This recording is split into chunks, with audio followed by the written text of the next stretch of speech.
For more than 1,000 years, one single institution was the absolute bedrock of an entire civilization. So what happens when somebody lights the dynamite? Today, we are diving into 500 years of pure upheaval that completely reshaped the Catholic Church, taking it from a European superpower to a global spiritual force just fighting to survive. You know, this quote right here, it gets to the absolute heart of the world before the 1500s. In Western Europe, the church wasn't just one source of truth, it was the source of what people called definite knowledge. It gave this certainty that shaped everything. I mean everything, from kings and philosophers down to the daily life of a farmer. It was the ultimate foundation. And that's the big question for us today. Because in the 16th century, that foundation didn't just get a few cracks, it was blown to pieces. And what came next was this massive chain reaction of conflict and change that would literally redefine the world. Okay, so to really get how huge this was, you have to understand what it was like before. For centuries, the Catholic Church was the one visible church. Its authority was, universal. Its teachings were the very framework of reality.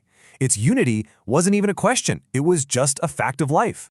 But that unified world, it was about to come to a really sudden and violent end. What started out as a call for a little reform ended up spiraling into a full-blown revolution that would split Christendom forever. And here we go. Here's the moment it all kicks off, with this brilliant but, pretty intense monk named Martin Luther. The thing is, he wasn't trying to start a new church, not at all. He just wanted to have a debate about one specific practice he thought was corrupting the faith, the selling of indulgences. Look, the whole idea of an indulgence is kind of complicated, but the controversy basically blew up around preachers who were, let's say, accused of making it sound like you could just buy your way out of being punished for your sins. And for a guy like Luther, this was just a complete twisting of the gospel, the core Christian message. He was not going to let it stand. In this slide, this is really where the rubber meets the road. The debate quickly went way beyond indulgences and got to the central question of salvation itself. As you can see, the Catholic view was that a person gets right with God through this process of becoming holy, right? It takes God's grace and your cooperation. But Luther, he argued that a person is justified by faith alone. It's almost like a legal ruling from God. You aren't made righteous, you are simply declared righteous because of what Christ did. A totally different ballgame. So you can see why this wasn't just some dusty theological disagreement. This idea of justification by faith alone, it struck right at the heart of the church's authority as the middleman for God's grace. I mean, if salvation is just a direct deal between you and God, then what's the role for this massive institution? The result was this vast schism, a complete shattering of unity. And the challenge didn't stop there. Of course not. Once you break that principle of a single divine authority, new challenges just pop up from everywhere. From the palaces of kings, from the studies of philosophers, and from the bloody barricades of revolution.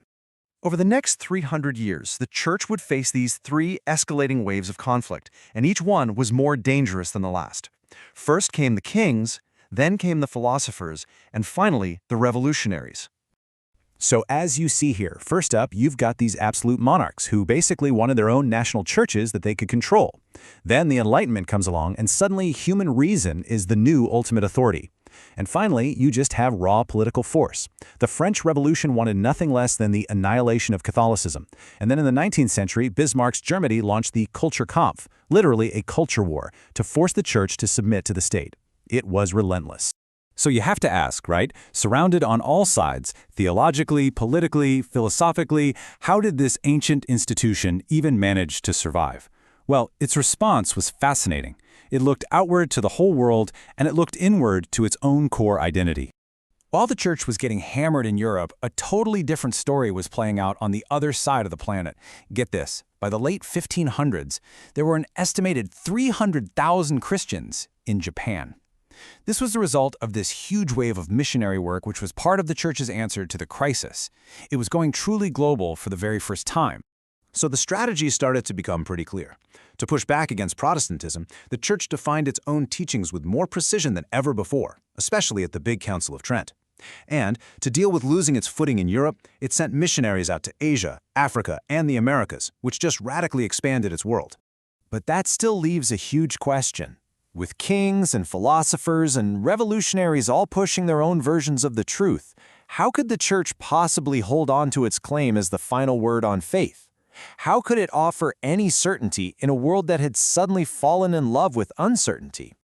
The church's answer was just as radical as the problem. Faced with its authority completely collapsing, it doubled down. It responded by defining that authority in the most absolute and centralized way possible. This quote just perfectly captures the new mindset. To fight against everything breaking apart, authority was pulled more and more into the papacy, into Rome. The Pope became the ultimate court of appeal, the one, single, unifying voice. And this all led up to the 19th century definition of papal infallibility, the idea that the Pope is protected from error when defining core doctrines. In a world of questions, this was the ultimate final answer. So, okay, after 500 years of all this chaos, all this revolution and response, what was the end result? Well, the institution that walked into the 20th century was profoundly different from the one that had walked into the 16th. Think about it like this. Before 1500, the church was woven into the political fabric of Europe. It was a worldly power. But after this period, it had become something else entirely. A distinctly spiritual entity with a global reach, but often clashing with the modern nations that had replaced the old Christian kingdoms. And here's the key takeaway, the real paradox of it all. The church got battered. It lost huge amounts of land, massive political influence, and its status as the only game in town when it came to truth in the West. But in a strange way, by losing all that worldly power, it actually forged a new and stronger spiritual authority, one that was more centralized, more clearly defined, and more global than it had ever been. It had to transform to survive. And that kind of leaves us with a final thought, doesn't it? This 500-year story of crisis and change isn't just about one institution. It really raises a much bigger question for all of us today. When the very foundations of the world shift beneath our feet, what does it take for any ancient tradition to survive and find a new way to be meaningful?